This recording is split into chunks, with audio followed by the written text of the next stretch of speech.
हाँ तो दोस्तों, कैसे आप सब। आशा और उम्मीद कर सकता हूँ कि आप सभी अच्छे होंगे। आज मैं पढ़ाने वाला हूँ गोदूली भाग 2 में फर्स्ट यूनिट श्रम विभाजन और जाति प्रथा पाठ के लेखक डॉक्टर भीमराव अंबेडकर के बारे में। चलिए शुरू करते हैं और आपका वेलकम करते हैं संघर्ष वाला में। और संघर्ष के साथ पढ़ाई ज़रूर होगी और 2026 में सफल ज़रूर होंगे। चलिए सबसे पहले लेखक परिचय पढ़ते हैं, उसके बाद इनके सारांश को पढ़ेंगे, पाठ का क्या सारांश है। और नेक्स्ट वीडियो में हम पढ़ेंगे श्रम विभाजन और जाति प्रथा लेखक के very very very important objective question, और उसके बाद एक्सरसाइज को पढ़ेंगे। डॉक्टर भीमराव अम्बेडकर का जन्म कब हुआ था तो बताएंगे 14 अप्रैल 1891 ईस्वी में महू मध्य प्रदेश में एक दलित परिवार में हुआ था। प्राथमिक शिक्षा के बाद बड़ौदा नरेश के प्रोत्साहन पर उच्चतर शिक्षा के लिए न्यूयॉर्क, फिर वहाँ से लंदन गए।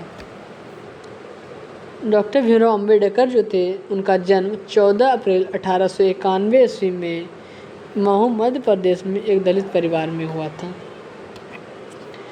उनके कोई मित्र थे बड़ौदा नरेश, उनके प्रोत्साहन पर उच्चतर शिक्षा के लिए न्यूयॉर्क, फिर वहाँ से लंदन गए। ठीक है।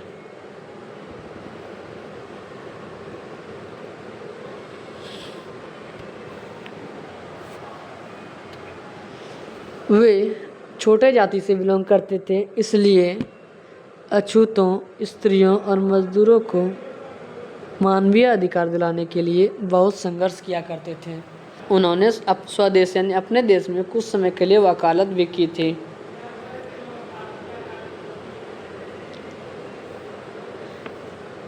संविधान निर्माण में डॉक्टर भीमराव अम्बेडकर की बहुत महत्वपूर्ण भूमिका है।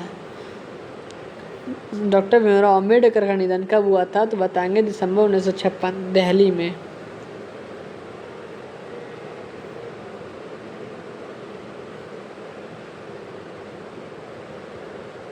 उनके प्रमुख रचना की अगर बात करें तो हो जाएगा the caste in India their mechanism, एक रचना। दूसरा रचना अगर देखेंगे तो है हुआ सुद्राज।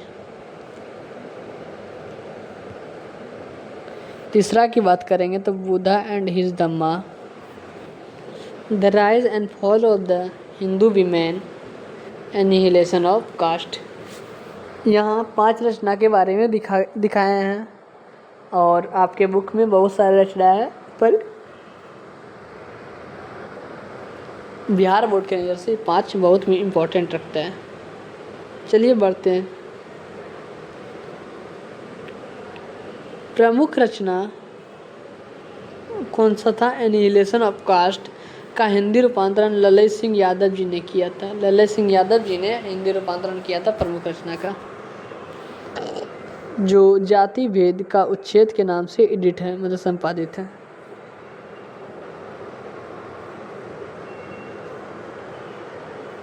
उन्होंने अपने लेख को 21 खंडों में प्रकाशित किया था। वो जो लिखते थे कहानी, कविता, निबंध, ये विचार को, तो उसे 21 खंडों में प्रकाशित करके रखा था अलग अलग जगह। अगर हम इस पाठ के सारांश के ऊपर बात करेंगे तो डॉक्टर भीमराव अम्बेडकर बताना चाहते हैं जिस तरह बड़े लोगों को अधिकार है, उसी तरह अछूतों, छोटे वर्ग और मजदूरों को भी अधिकार होनी चाहिए। देखिए हम भी वही लिखे हैं। डॉक्टर भीमराव अम्बेडकर द्वारा लिखित पाठ श्रम विभाजन और जाति प्रथा का मुख्य सारांश ये है कि जिस प्रकार बड़े लोग रहते हैं, उसी प्रकार छोटे वर्ग, मजदूर और अछूतों को भी अधिकार होना चाहिए, यानी भेदभाव नहीं होना चाहिए। और डॉक्टर भीमराव अम्बेडकर इस पाठ में क्या कहे हैं? प्रगति के लिए व्यक्ति को उसके योग्यता के आधार पर अवसर मिलना चाहिए, न कि जन्म के आधार पर। जैसे अगर आप बड़े घर में जन्म लिए हैं तो ये नहीं कि सिर्फ आपको ही अधिकार होना चाहिए, जो छोटे वर्ग के लोग भी हैं उन्हें भी अधिकार होना चाहिए, पर योग्यता के आधार पर। और अंत में डॉक्टर भीमराव अंबेडकर जी ने कहा है, समानता, स्वतंत्रता और बंधुत्व की भावना को अपनाने के पर जोर दिया है। और अंतिम भाग में डॉक्टर भीमराव अंबेडकर जो हैं उन्होंने समानता, स्वतंत्रता और बंधुत्व की भावना को अपनाने के लिए कहा है। आई होप फ्रेंड आपको ये वीडियो अच्छा लगा होगा। तो मिलते हैं नेक्स्ट वीडियो में इस पार्ट की ऑब्जेक्टिव के साथ। अगर कहीं आपको दिक्कत हुई तो मुझे कमेंट्स करके आप पूछ सकते हैं। आप हमारे चैनल को लाइक कर दो, सब्सक्राइब कर दो, ताकि मेरे द्वारा पढ़ाया गया पाठ आपके बोर्ड परीक्षा 2026 में पूरी हद तक सफल हो पाए और किसी भी प्रकार की वीडियो सबसे पहले आप तक पहुंच सके। टाटा बाय बाय, मिलते हैं नेक्स्ट वीडियो में।